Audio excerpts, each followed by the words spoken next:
Imagine this for a moment because I'm almost certain some version of it happened to you recently, maybe last week or even yesterday. It's late afternoon on a Friday, the clock is creeping toward 5:30 p.m.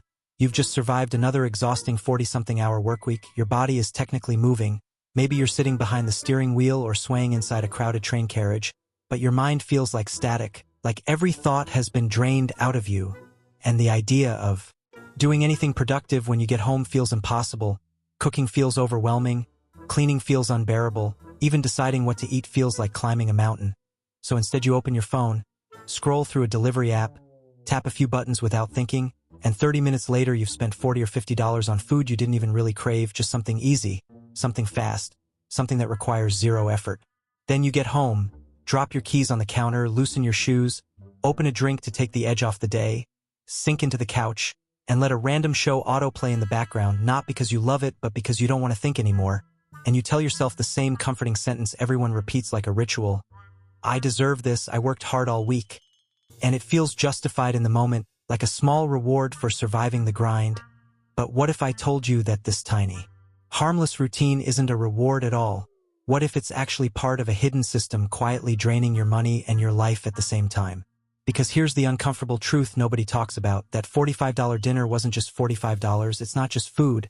It's the gas you burned commuting, it's the clothes you had to buy to look professional, it's the stress that killed your energy so badly you couldn't cook at home, it's the mental fatigue that pushed you toward convenience, and when you start stacking all of those invisible costs together, you realize your paycheck is being sliced apart from directions you never even noticed, and that hourly wage you're proud of suddenly starts shrinking into something embarrassingly small. My name is Bobby, and I spend an unhealthy amount of time analyzing the hidden math that runs our everyday lives, the quiet equations that keep us sprinting inside a wheel like hamsters convinced we're moving forward while staying in the exact same place. And if you've ever stared at your bank balance wondering how you can work this hard and still feel broke, if you've ever asked yourself where all the money disappears to every month, then you already know something about the system doesn't add. Today we're not talking about stock picks or crypto or side hustles, we're talking about something way more uncomfortable. We're talking about the accounting fraud you're unknowingly committing against yourself every time you accept a job offer and focus only on the big shiny annual salary number without calculating what that job truly costs you. Because once you calculate your real hourly wage, not the fake one on paper but the real one after life takes its cut, you will never look at money or prices the same way again. From the moment we graduate school, we're sold a simple story that sounds logical but is deeply misleading. We're told our value equals our yearly salary. Make $60,000 a year and that sounds respectable, divide it out and it looks like $30 an hour, and that sounds comfortable, stable, adult, like you've made it. But any business owner knows that revenue means nothing without expenses, because if a cafe sells $1 million of coffee but spends $1 million on rent, beans, and wages, that cafe isn't successful, it's broke. Yet somehow when it comes to our own lives, we only look at the revenue and completely ignore the costs of being employable in the first place. So let's run a brutal audit on an average worker. Let's call him James. James earns around $30 an hour on paper. But before he even touches that money, the government slices off its portion through federal tax, state tax, Social Security, and all the other deductions, and suddenly 30 becomes 24 without him doing anything wrong. And that's just the obvious part everyone already accepts. But now the real erosion begins with the expenses required just to keep the job. James has to commute every single day, which means fuel, maintenance, insurance, maybe parking, maybe train tickets, maybe ride shares when he's late, and over a year that quietly becomes thousands of dollars spent for the privilege of showing up to work. Then there's appearance, because he can't stroll into the office wearing sweatpants. He needs presentable clothes, shoes, haircuts, dry cleaning, all the small purchases that look harmless individually but add up like leaks in a boat. Then comes convenience spending, the lunches he buys because he didn't have time to cook, the coffee he needs to stay awake, the snacks grabbed between meetings, the dog walker, the babysitter, the little services that only exist because he's not home during the day, meaning he is literally paying money so that he can continue earning money. And then there's the darkest category, the spending that nobody admits out loud, the decompression money, the drinks after work, the impulsive weekend trips, the online shopping sprees, the therapy sessions, the treat-yourself purchases that are really just emotional bandages covering up exhaustion. Because the job drains him so deeply that he has to spend cash just to feel human again. And when you total all of that together, taxes plus commuting plus clothes plus convenience plus stress, relief, that $65,000 salary starts looking more like $35,000 of actual usable income. But we're still missing half the equation, because a wage isn't just money, it's money divided by time. And this is where the illusion completely collapses, because HR says James works 40 hours a week, But that's fiction. He wakes up early to get ready, drives to work, sits through unpaid lunch breaks, commutes home, answers emails at night, mentally replays conversations with his boss, decompresses in silence, and all of that time belongs to the job even if it's not on the clock. So instead of 40 hours, he's really dedicating 55 or 60 hours of his life every single week to this employer.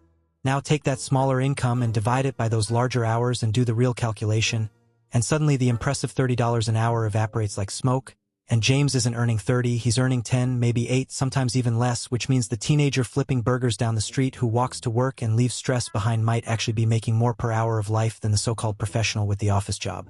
This is the scam nobody warned you about. You are the product, you are the inventory, and you're selling yourself at a discount while believing you're successful. And I know this sounds heavy, maybe even depressing, but the goal isn't to make you hopeless, the goal is to make you aware and efficient, because once you know your real hourly rate, every purchase transforms. A $100 pair of shoes isn't $100 anymore. It's 10 hours of your life, 10 hours of traffic, meetings, and stress. And when you look at it that way, you start asking better questions. Is this object really worth half a day of my existence?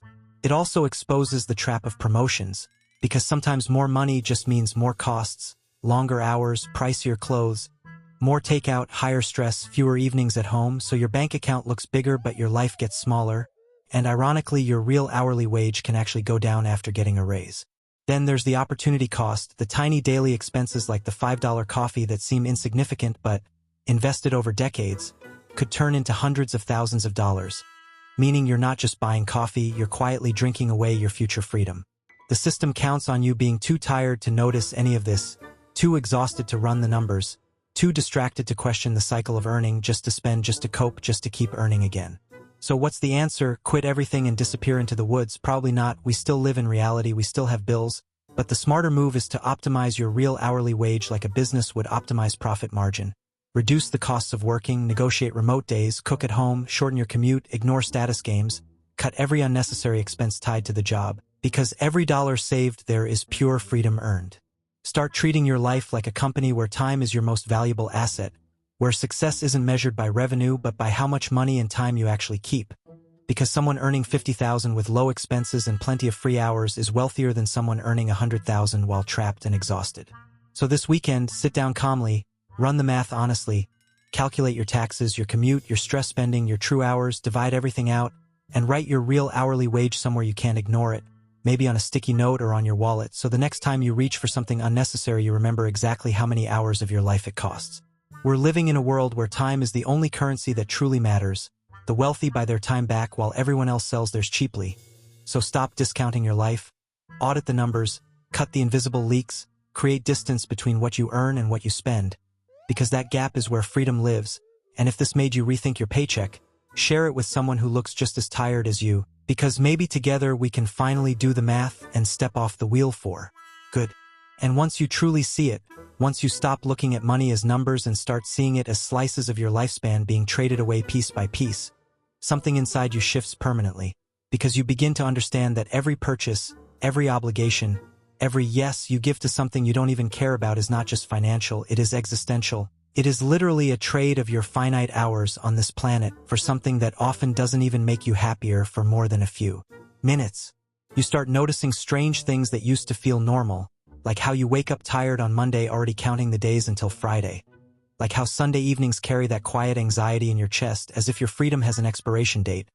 Like how entire weeks blur together into a gray routine where the only highlights are distractions you paid for just to survive the monotony. And you realize this isn't what life was supposed to feel like. This isn't living, it's maintenance. It's survival disguised as success. Because think about it carefully. When you were younger, you didn't dream about having a slightly better chair in a slightly nicer office under slightly brighter fluorescent lights.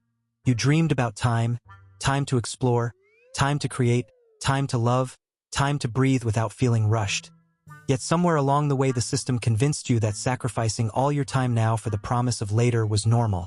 That someday you'll finally live, someday you'll rest, someday you'll be free, and that someday keeps moving further away like the horizon. And this is where the real danger hides, not in the obvious expenses, but in the normalization of postponing your life, because once you accept that exhaustion is standard and stress is inevitable, you stop questioning the structure entirely, you just upgrade cages, you go from a small apartment to a bigger one, from an old car to a newer one, from one job to another with a slightly higher salary. But the bars are still there, just shinier, just more expensive to maintain. Most people never escape this because they only focus on earning more. They chase raises, bonuses, promotions, believing income alone will save them.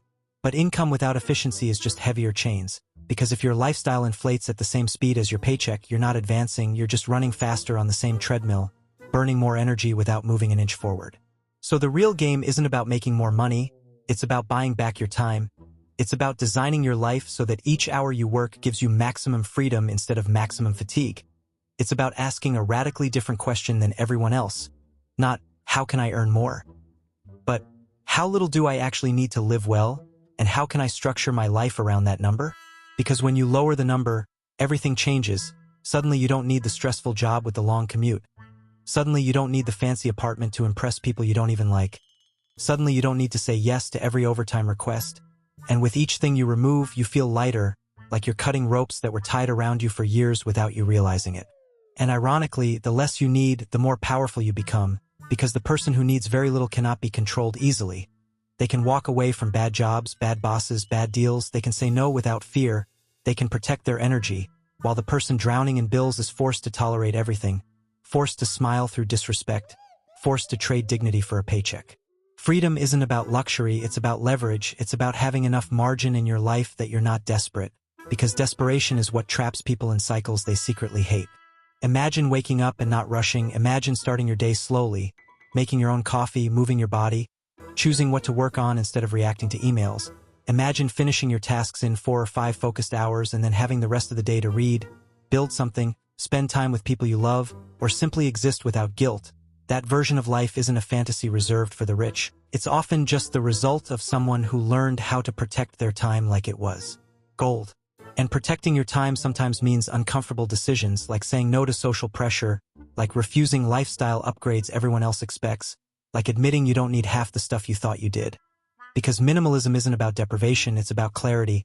It's about removing anything that forces you to sell more hours than necessary. When you see life through this lens, you start measuring things differently. You stop being impressed by job titles and start being impressed by flexibility. You stop envying big houses and start envying free afternoons. You stop asking how much do they make and start asking how much of their life do they actually own?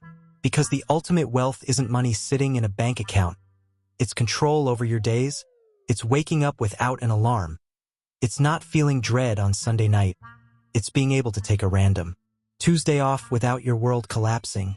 It's having enough breathing room that your nervous system finally relaxes.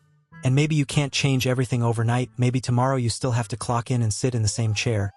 But the difference is that now you're awake, now you're calculating, now every decision becomes strategic, every expense becomes a question, every hour becomes precious, and slowly, quietly, you start building a life with higher margins, fewer leaks, more space. Because escaping the trap isn't one dramatic leap, it's a series of small optimizations repeated consistently.